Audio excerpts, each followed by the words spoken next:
Sur cette chaîne, j'ai pris cœur à vous présenter des résumés d'ouvrages académiques que j'ai personnellement triés dans le but de vous proposer ce qui selon moi se fait de mieux dans le registre de la psychologie et de l'épanouissement humain. Je veux vous proposer ce qui se fait de mieux car je nourris l'espoir sincère que peut-être un jour une de ces vidéos comportera l'information clé qui vous permettra à vous de prétendre à une vie ne serait-ce qu'un peu plus heureuse et agréable. Et pourtant, dans la bibliographie que nous sommes en train de dresser au fur et à mesure des vidéos, le livre d'aujourd'hui se démarque. Le livre dont on va parler dans cette vidéo tient littéralement dans la paume de ma main. J'ai pas pris la peine de mesurer sa taille exacte, mais pour que vous ayez une idée, sachez qu'il est plus petit en hauteur que mon iPhone. Il ne fait que 75 pages et pourtant, la problématique à laquelle ce livre s'attaque et les personnes qui ont été sollicitées pour y répondre sont juste titanesques. Mesdames et messieurs, aujourd'hui on va s'intéresser à l'ouvrage Pourquoi la guerre de Sigmund Freud et Albert fucking Einstein. Mais pour comprendre comment ces deux géants de leur domaine respectif en sont arrivés à une telle collaboration, il va falloir évoquer le contexte. En 1914, Gavrilo Princip, un jeune garçon respectable, motivé par des raisons politiques, a l'excellente idée d'assassiner l'archiduc François Ferdinand et sa femme. Et à ce moment-là, ce chenapan, plein de fougue, est loin d'imaginer que son acte va prendre des proportions telles qu'il va plonger le monde dans l'une des guerres les plus horribles que l'espèce humaine ait connue, la Première Guerre mondiale. Et 4 ans plus tard, en 1918, même si l'armistice est déclaré, le monde est défiguré à jamais. Et il n'y a pas de mot assez éloquent dans la langue française pour décrire à quel point les personnes qui ont vécu ce cauchemar sont traumatisées. Les soldats sont traumatisés, les civils sont traumatisés et les États gagnent en fait leur victoire en sachant pertinemment que l'humiliation qu'ils ont fait subir à l'adversaire par les clauses exagérées du traité de paix cultivera un esprit revanchard. On le sait, on le sent, un second conflit va éclater. Et c'est dans cet entre-deux-guerres que les intellectuels, les hommes de science et les philanthropes, qui sentent se lever les brises de la guerre, décident de s'organiser du mieux qu'ils le peuvent pour tout faire de sorte qu'une nouvelle guerre mondiale n'éclate pas. Animés par cet esprit, ils en viennent ainsi à créer ce qui sera l'ancêtre de l'ONU, la Société des Nations. Et comme l'ONU, la SDN, est un organisme qui est plein de bonnes intentions, mais qui n'a pas de réel pouvoir exécutif. Alors, face aux défis de la géopolitique et du droit international, ils réalisent à quel point ils sont impuissants malgré l'horreur qui approche de façon inéluctable. Alors, ils se creusent la tête, ils se creusent la tête, ils se creusent la tête, et ils ont une idée. Ils vont s'adresser à deux personnes qu'ils considèrent parmi les plus grandes figures de l'humanité comme étant des esprits brillants, vifs, riches de pensée et d'analyse. Et ils vont demander à ces deux personnes de converser par lettres sur le thème « Pourquoi la guerre ? Est-il possible pour l'homme de se défaire de sa tendance au conflit armé ?»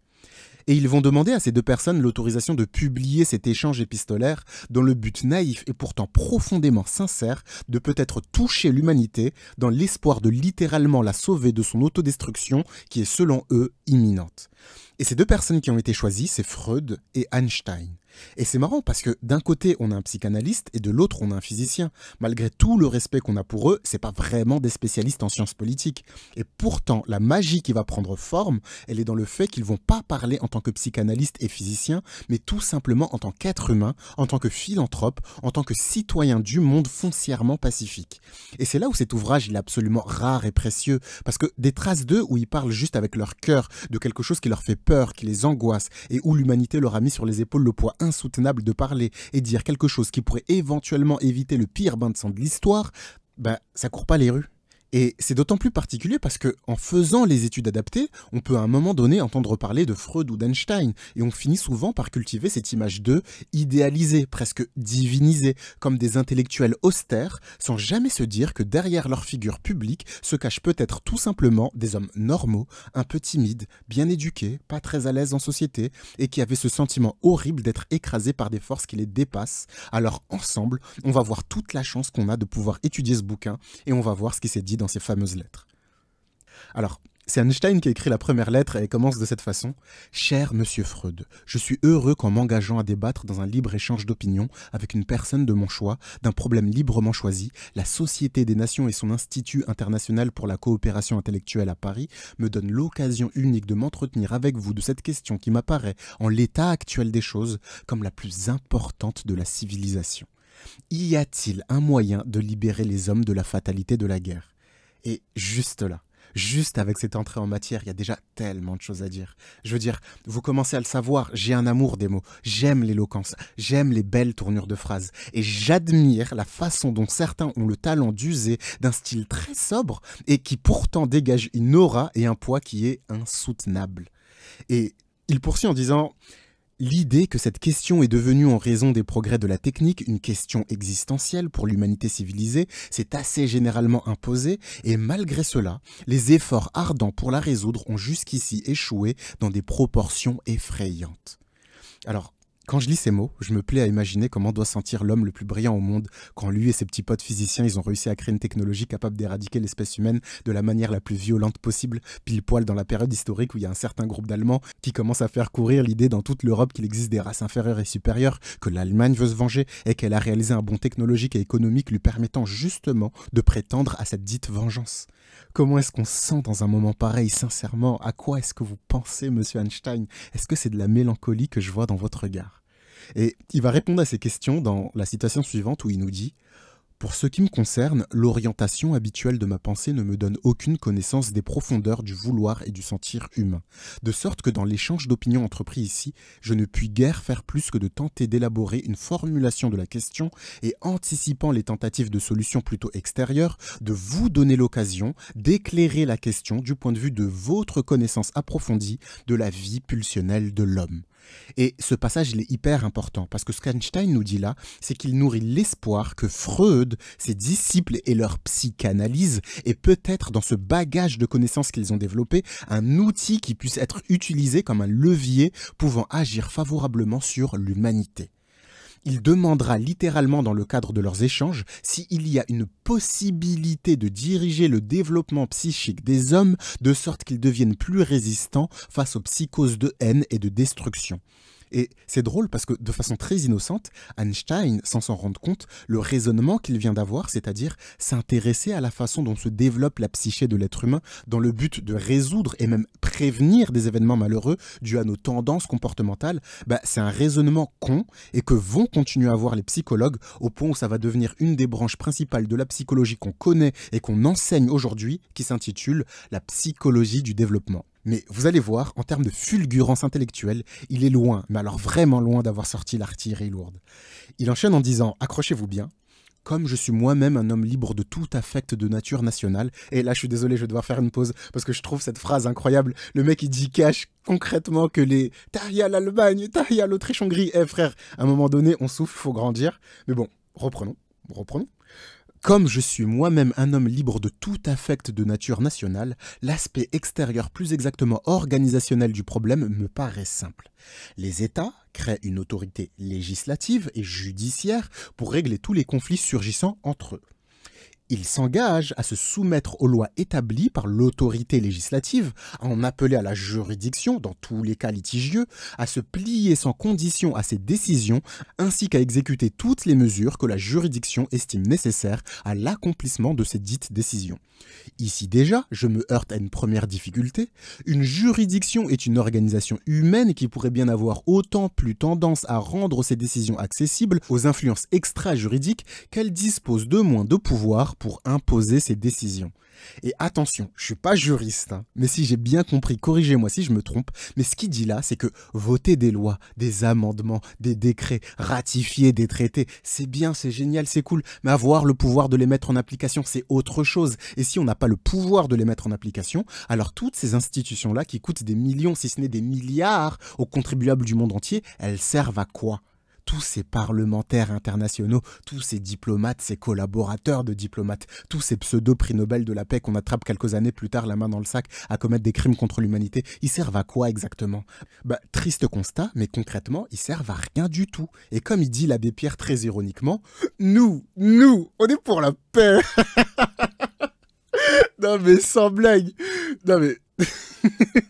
Mais Attention à ne pas noircir le tableau, l'idée en elle-même de créer un gouvernement international qui représenterait démocratiquement tous les habitants du monde dans le but de créer une collaboration allant dans le sens de la paix mondiale, c'est fabuleux, c'est incroyable. Mais si on leur donne un pouvoir législatif sans pouvoir exécutif, alors ces gens deviennent des vendeurs de vent, nourrir l'argent public. Et derrière, on subventionne des actions comme l'UNICEF pour se donner bonne conscience. On prend en photo des bébés noirs tout poussiéreux qui boivent de l'eau en bouteille et le soir, dans nos belles maisons, tout le monde peut partir dormir en paix.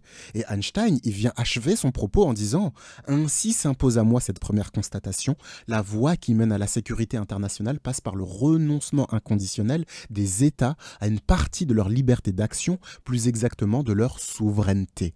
Et il devrait être hors de doute qu'il n'y a pas d'autre voie menant à cette sécurité. » Et ce passage, il est vraiment important, surtout ce mot « souveraineté ».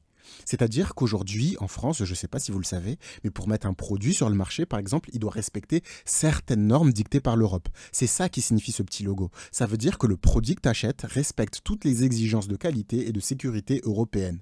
Mais, certains Français se disent que c'est pas à des diplomates roumains, yougoslaves et encore moins à Angela Merkel de nous dicter comment vivre. Ils rêvent d'une France qui est souveraine, parce que ce truc de coalition européenne façon bisounours, ça leur donne l'impression d'avoir perdu au change.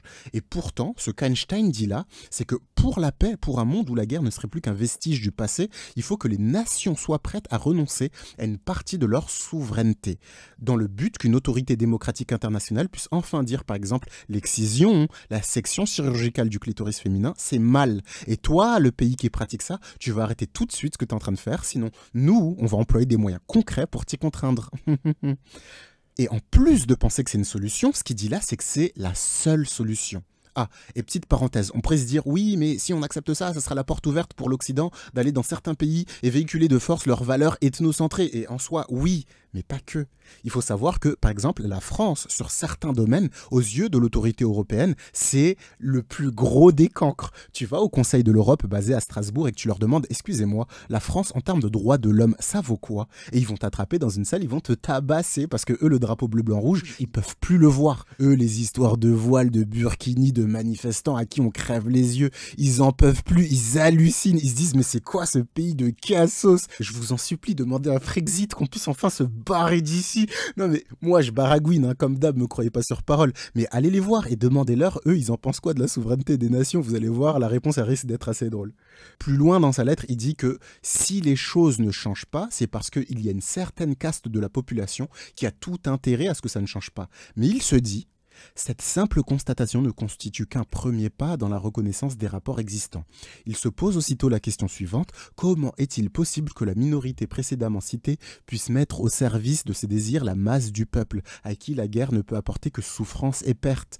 La réponse immédiate semble être ici la suivante. La minorité de dominants à un moment donné détient avant tout l'école, la presse et le plus souvent aussi les organisations religieuses. Et là je me dis que c'est fou d'être aussi lucide et visionnaire pour quelqu'un qui est même pas politicien. Et je dis visionnaire, hein, parce que pour moi, déjà, quand il dit l'école, ça m'évoque le fait qu'aujourd'hui, nous, on passe les premières années de nos vies à courir après les diplômes. Une fois qu'on a nos diplômes, on court après un travail. Et une fois qu'on a un travail, on prie pour le garder. Et devinez, c'est qui le loulou qui fait tout pour passer des lois facilitant le licenciement?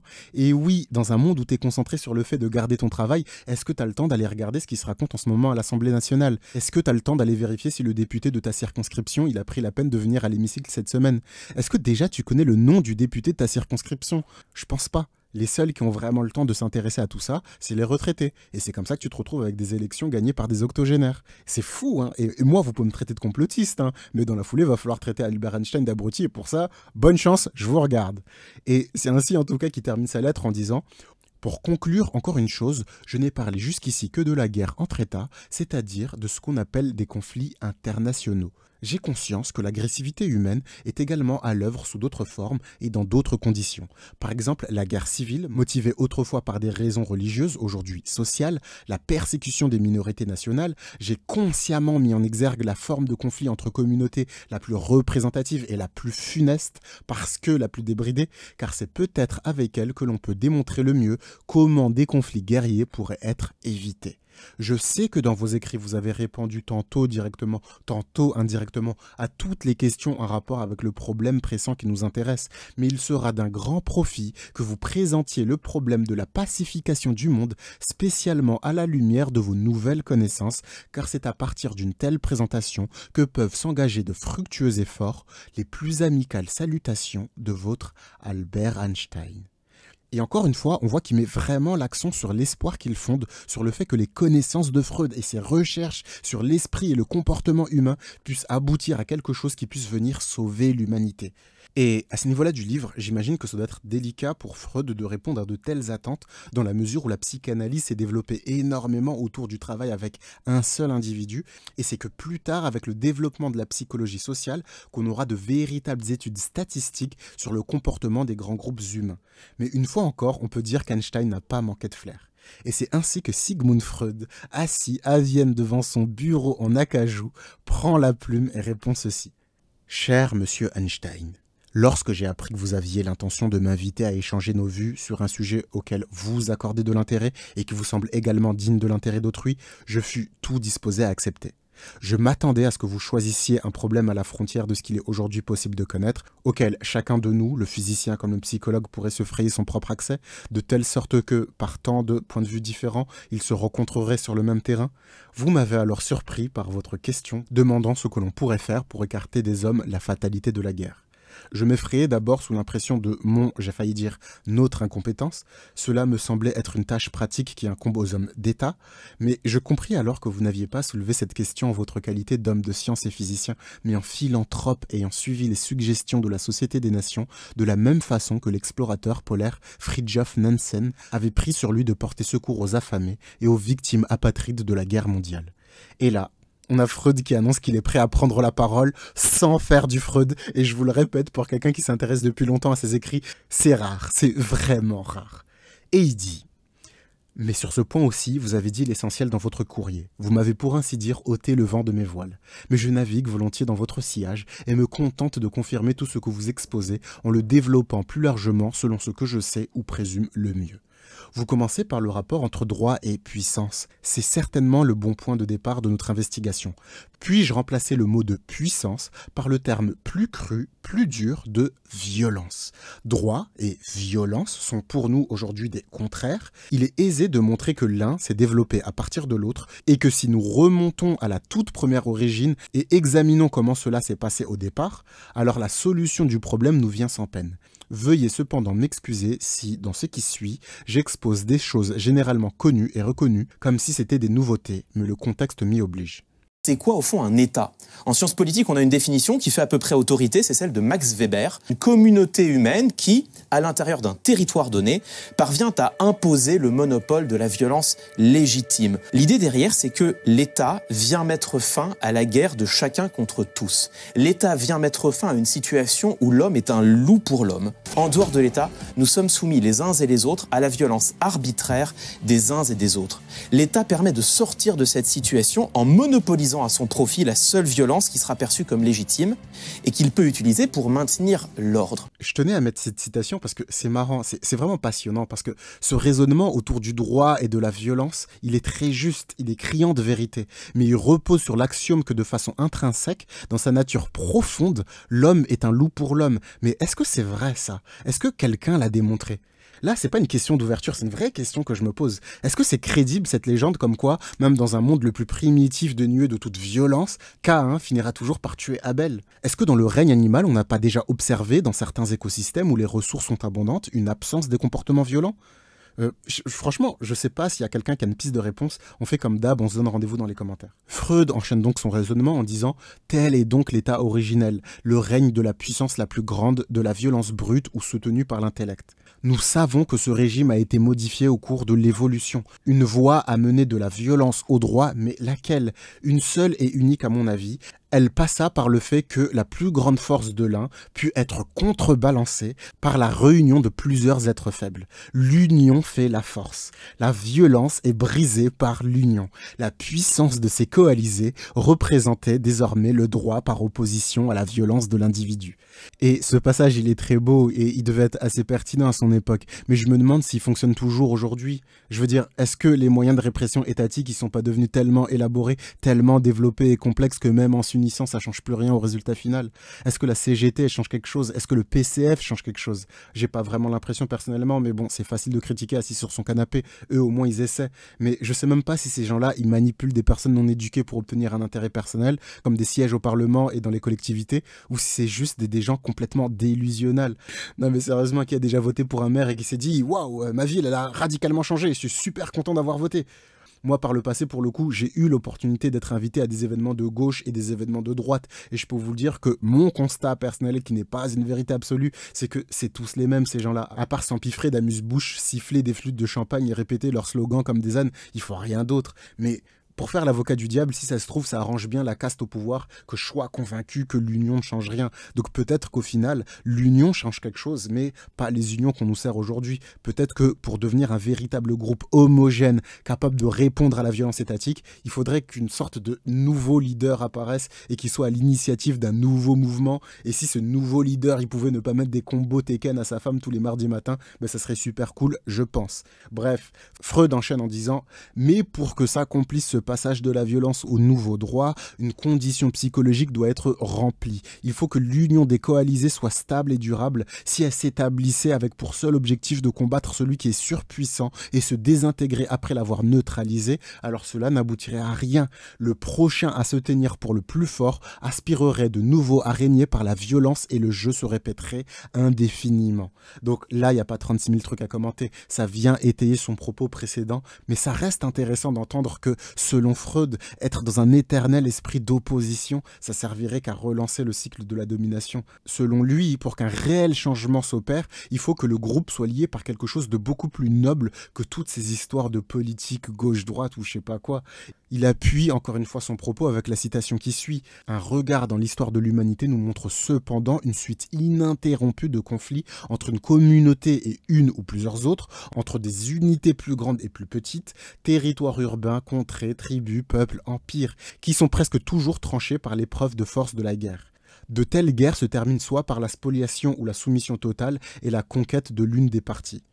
On ne peut juger les guerres de conquête de manière uniforme, certaines comme celle des Mongols et des Turcs n'ont apporté que malheur. D'autres, au contraire, ont contribué à la transformation de la violence en droit en produisant des unités plus grandes au sein desquelles les possibilités de faire usage de la violence avaient désormais cessé en un nouvel ordre juridique qui réglait les conflits. Les conquêtes des Romains ont ainsi donné aux pays méditerranéens la précieuse Pax Romana. Le désir d'expansion des rois de France a créé une France unie dans la paix et florissante. Aussi paradoxal que cela puisse paraître, il faut pourtant reconnaître que la guerre ne serait pas un moyen inapproprié pour établir la paix éternelle tant désirée, parce qu'elle est en mesure de créer ces grandes unités au sein desquelles un pouvoir central fort rend impossible de nouvelles guerres.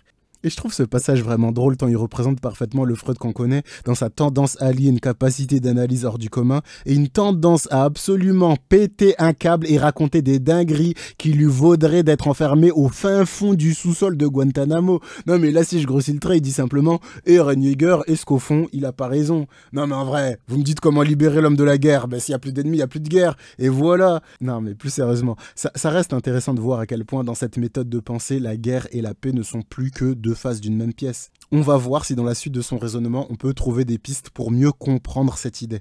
Il dit « Je puis maintenant entreprendre de gloser une autre de vos phrases. Vous vous étonnez qu'il soit si facile de rallier les hommes à la guerre et supposez que quelque chose agit en eux. Une pulsion qui les porte à haïr et à anéantir, qui va dans le sens d'un tel attisement de la violence. Je ne puis à nouveau qu'acquiescer sans réserve à vos propos. Nous croyons à l'existence d'une telle pulsion et nous sommes justement efforcés ces dernières années d'en étudier les manifestations. Puis-je à cette occasion vous exposer une partie de la théorie des pulsions à laquelle nous sommes parvenus en psychanalyse. Après maintes tâtonnements et maintes hésitations, nous supposons que les pulsions de l'homme ne sont que de deux sortes. Soit celles qui veulent conserver et réunir, nous les appelons érotiques, tout à fait dans le sens de l'éros, dans le banquet de Platon, ou sexuel, en donnant consciemment à ce terme l'extension du concept populaire de sexualité, et d'autres qui veulent détruire et mettre à mort. Nous regroupons celles-ci sous le terme de pulsion d'agression ou pulsion de destruction. Vous le voyez, ce n'est à vrai dire que la transfiguration théorique de l'opposition universellement connue entre l'amour et la haine, qui entretient peut-être une relation originaire à la polarité attraction et répulsion, laquelle joue un rôle dans votre domaine. Mais ne recourons pas trop rapidement aux notions de bien et du mal. L'une de ces pulsions est tout aussi indispensable que l'autre. C'est de l'action simultanée et antagoniste de ces deux pulsions que sont issues les manifestations de la vie. Or, il semble qu'une pulsion de l'une de ces deux sortes ne puisse quasiment jamais avoir une activité isolée. Elle est toujours liée, comme nous le disons, en un alliage à un certain montant de l'autre côté qui modifie son but ou, dans certaines circonstances, lui permet seul de l'atteindre. Peut-être avez-vous l'impression que nos théories ne sont qu'une sorte de mythologie qui, dans le cas présent, n'a rien de réjouissant. Mais toute science de la nature n'équivaut-elle pas à une telle sorte de mythologie? En va-t-il aujourd'hui autrement pour vous en physique? De ce qui précède, nous retiendrons pour nos fins immédiates qu'il n'est pas envisageable de vouloir abolir le penchant agressif des hommes. Il doit y avoir en des contrées heureuses de la terre où la nature fournit en abondance tout ce dont l'homme a besoin, des peuplades dont la vie s'écoule dans la douceur chez lesquelles contraintes et agressions sont inconnues. J'ai peine à le croire et j'aimerais en savoir plus sur ces êtres heureux. Les bolcheviks, eux aussi, espèrent pouvoir faire disparaître l'agression humaine en garantissant la satisfaction des besoins matériels et en établissant l'égalité entre ceux qui prennent part à leur communauté. Je tiens cela pour une illusion. Dans cette citation, on comprend finalement que Freud est pessimiste. Selon lui, il est impossible de défaire l'homme de ses pulsions agressives et destructrices, car elles sont étroitement liées, on dirait même qu'elles sont intriquées à sa nature, de sorte qu'il soit impossible de concevoir l'existence de l'une sans l'existence de l'autre. Face à ce combat, il reconnaît l'impuissance de la psychanalyse et il soupçonne que cette démarche ne soit pour le coup qu'une vanité de l'être humain. Je ne sais pas si je dois avoir en lui quelqu'un de défaitiste ou si au vu de l'histoire c'était pas lui le plus lucide, mais force est de constater que Freud n'a jamais cru en ce projet de conversation épistolaire qui aboutirait à la paix dans le monde. Et ce qui me touche, c'est que je me demande si au final c'est vrai qu'il y a une nature humaine et que moi aujourd'hui je dois juste admettre qu'elle est capable du meilleur comme du pire et qu'ultimement la vie sur cette terre elle sera éternellement rythmée par le cycle de la haine et de la violence. Ça me touche vraiment parce que là c'est même plus de la guerre mondiale dont on parle. Là j'ai l'impression qu'on parle littéralement de toute la dimension épique de la lutte éternelle entre le bien et le mal, entre la lumière et les ténèbres. J'ai l'impression, et on retrouve ça aussi dans la citation de Freud, que ce dont on parle c'est de la capacité à être capable d'espérer, je me permettrais même d'employer le mot de rêver le monde dans ce qui pourrait avoir de meilleur, même quand tout autour de nous nous pousse à tout simplement baisser les bras et à réaliser que cette vie n'est qu'un cauchemar dont on ne peut pas se réveiller. D'une certaine façon, je me dis que pour un homme qui a connu la guerre mondiale, c'est compréhensible d'être désabusé par l'être humain. Et pourtant, Einstein, en tant que scientifique habitué à chercher inlassablement l'impossible, lui garde espoir. J'imagine que quand on se retrouve devant un amphithéâtre rempli des personnes que tu respectes le plus au monde et que tu affirmes que le temps ne s'écoule pas partout, pareil dans l'univers en fonction de la gravité, et que tu vois ces gens rire, te tourner en dérision et te rejeter, tu dois être habitué à garder espoir quoi qu'il arrive. Tu dois être habitué à passer tes nuits blanches devant ton bureau. Tu dois être habitué à ce que tes proches qui t'aiment te demandent gentiment de baisser les bras. Et pourtant, tu restes obsédé par ton idée au point où tu frôles la folie. Vous savez, il y a cette anecdote assez drôle où, quand j'étais petit, je regardais énormément de films d'arts martiaux, notamment des films sur les moines de Shaolin. Je vais vous mettre des images, mais là, normalement, les vrais de vrais, ils savent très bien de quoi je parle. Et malgré le fait que les films étaient géniaux, j'avais cette colère en moi, car j'arrivais pas à comprendre pourquoi, avec leur aptitude hors du commun, eux, qui se revendiquaient d'une certaine noblesse morale, ils n'allaient pas partout dans le monde pour enseigner leurs techniques et aider les plus démunis, au lieu de rester dans leur temple à prier toute la journée. Et aujourd'hui que j'ai grandi, je me dis que peut-être la morale de tout ça, c'est qu'un individu ou un groupe d'individus ne pourront jamais créer la paix dans le monde dans le sens dans lequel on l'entend. Mais si c'est réellement leur souhait le plus profond, ils peuvent déjà commencer par être en paix avec le monde, en paix avec eux-mêmes et réaliser que souvent, à partir de là, à force d'efforts et de foi, le reste vient souvent tout seul. Et pour appuyer mon propos, pour le coup, il y a ce passage dans le Hobbit qui est juste fascinant et qui a le don de m'emporter dans un monde infini de réflexion. Dans cette scène, Gandalf et Galadriel, qu'on va présenter de manière très grossière comme étant des sortes de demi-dieux qui se sont incarnés sur Terre pour venir aider les êtres vivants à affronter une entité tellement maléfique, tellement occulte que ça en devient juste indescriptible. Et Malgré le fait qu'ils mènent leurs péripéties chacun de leur côté, ils ont quand même une certaine amitié, je dirais même une intimité, au point où Galadriel, elle se permet de l'appeler par un nom que très peu de gens connaissent, et elle l'appelle parce qu'elle a une question. Une question qui peut paraître bête, et pourtant, le fait que cette question elle sorte de la bouche d'une grande dame qui est très âgée et qui a vu et qui a fait des choses dans sa vie, vraiment pas anodines, ça a un sens. Et j'espère de tout mon cœur et de toute mon âme que ce sens, il vous bouleversera autant qu'il me bouleverse moi. Mithrandir, pourquoi le semi-homme? Je ne sais pas. Saruman pense que seul un grand pouvoir peut tenir le mal en échec. Mais ce n'est pas ce que j'ai découvert. Je crois que ce sont les petites choses, les gestes quotidiens des gens ordinaires qui nous préservent du mal. De simples actes de bonté et d'amour. Pourquoi Bilbon sacré? Peut-être est-ce parce que j'ai peur.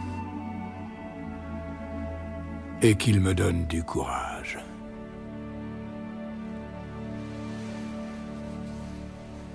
N'ayez pas peur, Mithrandir. Vous n'êtes pas seul.